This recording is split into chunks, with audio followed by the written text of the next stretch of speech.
The first time I heard of Texas Chainsaw Massacre 2 is when I was in a subway and I saw the poster for the film. And I thought, wow, there is a sequel to the Texas Chainsaw Massacre. And I was a little kid at this point, and I hadn't seen the first one at that point, but I very much wanted to. And then I also want to see the sequel to a film that I never saw before. It would be a number of years before I would get a chance to see either the first Texas Chainsaw Massacre and its sequel. A couple of years passed, and I finally get my chance to watch Texas Chainsaw Massacre 2. It was the first film I saw in the Texas Chainsaw Massacre franchise. I had saw that it was coming on Showtime, and I think it might have been one of the first movies I watched on Showtime, and it came on too late for me to watch it while it was actually airing. So I went ahead and I recorded it, and I remember just being so excited to finally see it. So when I got up that morning, the first thing I did was play Texas Chainsaw Massacre 2. And I remember before they played the film, there was this disclaimer saying this film was so basically viewer discretion advised, it was mature content and all that other stuff. And I thought, that was strange. I've never watched a movie on cable and it gave that type of disclaimer. So I guess I must be in for really something that was messed up. Later on, I would realize the reason why I had that because Texas Chainsaw Massacre 2 was not rated. It was released unrated, and at that time, cable channels would go ahead and films that were, on the objectionable side, they would go ahead and, well, sometimes they would put that disclaimer if they were unrated. So I go into watching Texas Chainsaw Massacre 2 all hyped up, and by the time it ended, I was completely satisfied.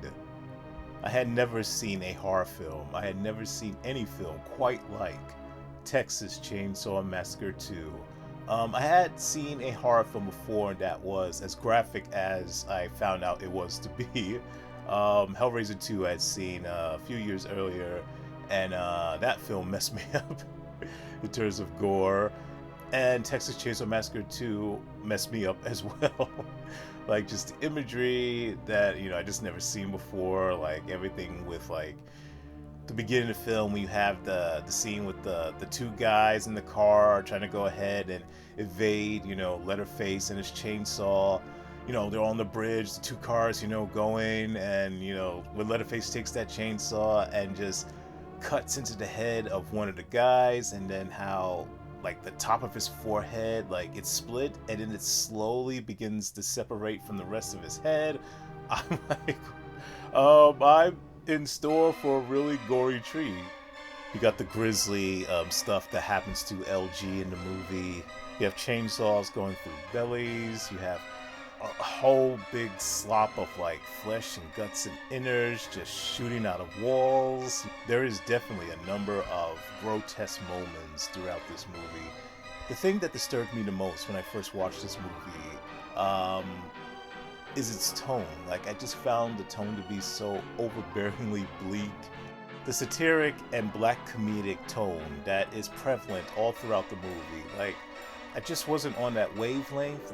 The horrors that was happening on screen, the heaviness, the bleakness of just the horror of everything that was happening in the movie. That overpowered, anything else in that movie. And I wouldn't really I guess I don't want to say detect, but really notice just how much the film does in a lot of ways work like a comedy, or at least a black comedy, until, years later, when I noticed that, this film is definitely a horror film, no question, first and foremost, but it is also very much a satire. It is definitely also black comedy. I wouldn't go as far to say that it's a full-blown comedy, as I've heard some people say. I think maybe Toby Hooper might have said that this film he regards it as a black comedy. I mean, he even said that the first Texas Chainsaw Massacre that he saw, or at least he intended to be a comedy, that one I'm not I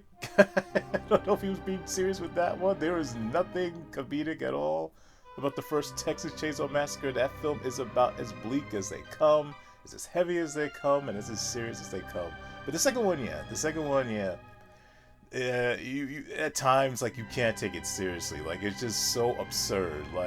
But I love the balance of the movie. Like, there's moments where, you know, you could laugh at it, you know, and there's moments where you are horrified by it, like, genuinely. Like, this, like, it's very hard to pull off comedy or absurdity and, I guess, monstrosities and just grotesqueries and horror and gore, like just to maintain both seriousness and I don't want to go as far as say silliness, but definitely satire, you know, in the film and have it work on every level.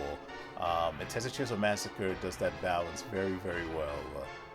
But it's because of those satiric elements to Texas Chainsaw Massacre 2 that at the time of its release, it pretty much was not well received by most fans and most critics. Like and I can understand where they were coming from. They were probably expecting another, you know, relentless, heavy, horrific movie like the first one is. And when it got this, I don't want to say all over the place, but it's definitely like the first film is very pure. It's very simple in terms of like its plot and what it does. You know, this film is like the narrative is so much bigger. There are more, I don't know if there's more characters in general, but there's more characters doing things, more locations, even though at a certain point, the majority of it takes place at the theme park and beneath the theme park. It just does a whole lot of things, and it's just like, I don't know.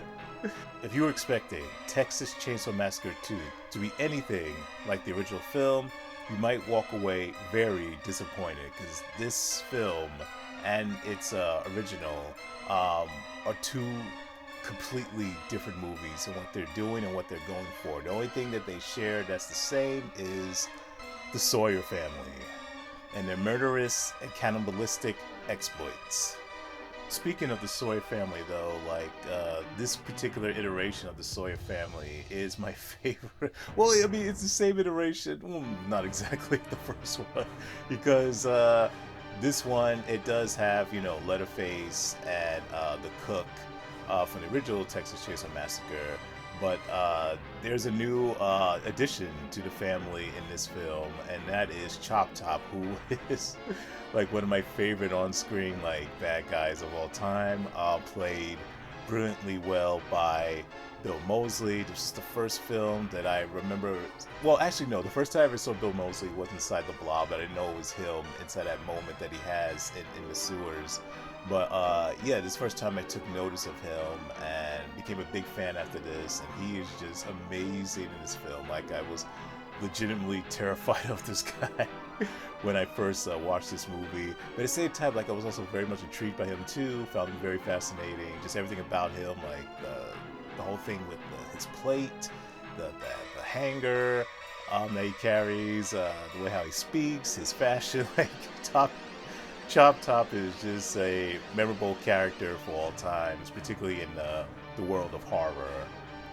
Other great performances is Jim Saito as the cook, Drayton Sawyer. He's just, again, he's amazing.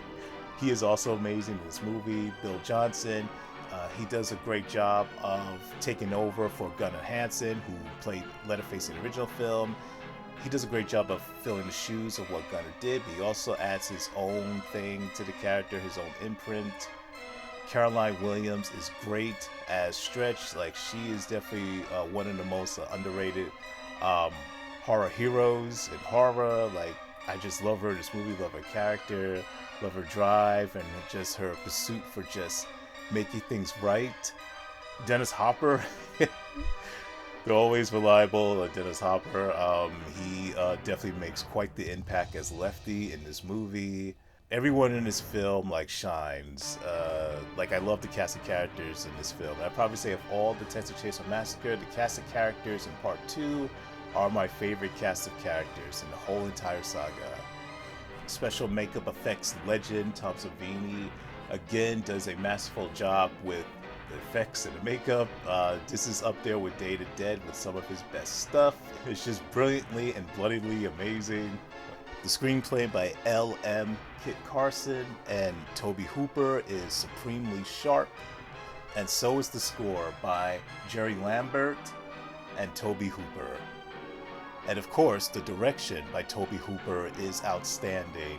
The fact that he was able to go ahead and do something completely different for what he did with the first Texas Chainsaw Massacre, and to me makes something that is almost just as good as that masterpiece, is nothing short of spectacular. And now, after all these years later, Texas Chainsaw Massacre 2 has been received a lot better than its initial release.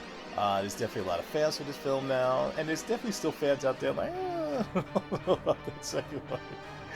But a lot of people now, they've come to, realize or just come to a point like, yeah, I accept it for what it is, and for what it is, it is really good. Or at least more than worth watching. Texas Chainsaw Massacre 2 may not be the incredibly raw and relentless ride that the first Texas Chainsaw Massacre is, but that doesn't mean that this sequel is not an unforgettable ride in its own right.